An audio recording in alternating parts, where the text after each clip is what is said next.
Hey there, once again we're going to spend a few minutes looking at the evolution of boxing equipment, its history within the industry, and as part of the sport. Even though we've mainly focused on gear, our next subject doesn't even require it. It certainly didn't in the beginning. Fighters performed this next exercise long before they had something to punch or hit with. Yep, I'm talking about shadowboxing. It's been a part of the sport since its earliest beginnings, and if you really look at it, it was an exercise that was well ahead of its time. Without even necessarily knowing what they were doing, boxers were the earliest adopters of sport-specific warm-ups and training. Fighters like Jack Johnson would spend hours shadowboxing in order to warm up, practice technique, and hone each move he made. Fighters envisioned the strategy and fighting style of their opponent. They utilized the ring and practiced until their punches flowed effortlessly. Although they don't implement it as their primary source of training and conditioning anymore, today's fighters use it in pretty much the same way, or at least they should.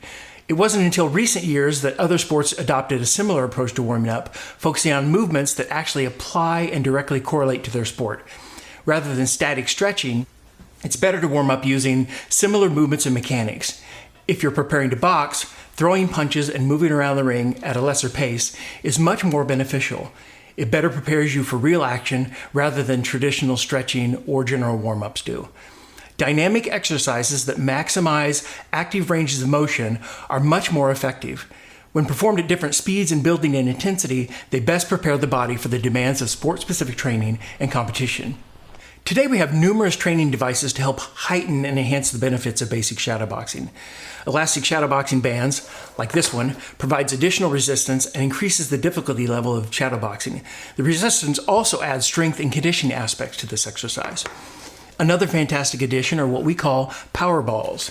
These are basically miniature medicine balls that add weight to your routine, which engages more muscles in the delivery of each punch and increases the demands.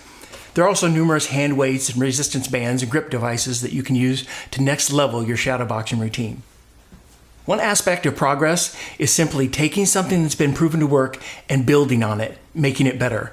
This is an area that's a good example of that, and it's something we're working towards every day. So next, let's talk about medicine balls. One of the oldest and earliest pieces of equipment, the medicine ball, dates back to ancient Greece. At that time, medicine balls were made from pig splatters or animal skins that were filled with sand. Back then, they were mostly tossed back and forth for fun, fitness, and sport before being more prominently used for any real type of training. Medicine balls didn't really come into play or catch the attention of the general public until the 1930s, when President Herbert Hoover and his staff were seen on the White House lawn playing a game called Hoover Ball. The game looked similar to volleyball, except that a heavy ball was thrown back and forth over the net and was presented as the perfect prescription for better health and wellness. Obviously, that's where the name medicine ball came from. This is a perfect example of why the whole evolution of equipment interests me. How innovation, creation, these marketing techniques, naming conventions, and products all develop over time. Anyway, after that, some of the earliest images and references of the use of medicine balls, in terms of them being used for boxing and for hardcore training, came about with Jack Johnson. He was an innovator who welcomed new ideas and was the first on many levels. Since that time, nearly every recognizable fighter, from Sugar Ray Robinson to Sonny Liston, has had a medicine ball thrown to their midsection, tossed it back and forth to a partner, jumped with it, ran with it, punched at it, or in some way incorporated it into their routine. Now more than ever, we understand how the medicine ball can be a highly beneficial part of boxing training and can enhance total body power. It demands the use of all muscles together to generate maximum force and is still the prescription for better health and overall peak physical conditioning. In its earlier days, a medicine ball would have looked something like this. The all-leather construction was durable and made it easy to grip. Rubber versions, like this, can be used for throwing and catching drills that focus on being responsive. You also have flexible slam balls that can be used for more explosive power drills. More traditional designs lend themselves to all-around gym use and mimicking the ways that our forefathers of boxing used them. If you Google medicine ball Sonny Liston, medicine ball Sugar Ray Robinson, medicine ball Jack Johnson, you'll see all you need to know to make it a part of your boxing training. I also want to talk about the jump rope. Although painted images of skipping bamboo and vines date all the way back to Egyptian times, around 1600 BC, Dutch settlers are actually credited with bringing the jump rope to America during the 1600s. At that time, it was only used for kids for fun, but the activity of skipping rope thrived in the early 1940s, predominantly with children in the inner cities, because it was inexpensive and could be taken anywhere. In the early 20th century, boxers began using ropes in training to improve conditioning, leg strength, and foot speed. The game changer really happened in 1963 when heavyweight champion Sonny Liston appeared on The Ed Sullivan Show. His brief segment showed him skipping rope to the song Night Train. Although it had been in the fight game for a long time, the popularity of the jump rope surged after that and became a staple of every fighter's routine. Now you can watch footage of nearly every boxing great putting time in on this crucial piece of equipment.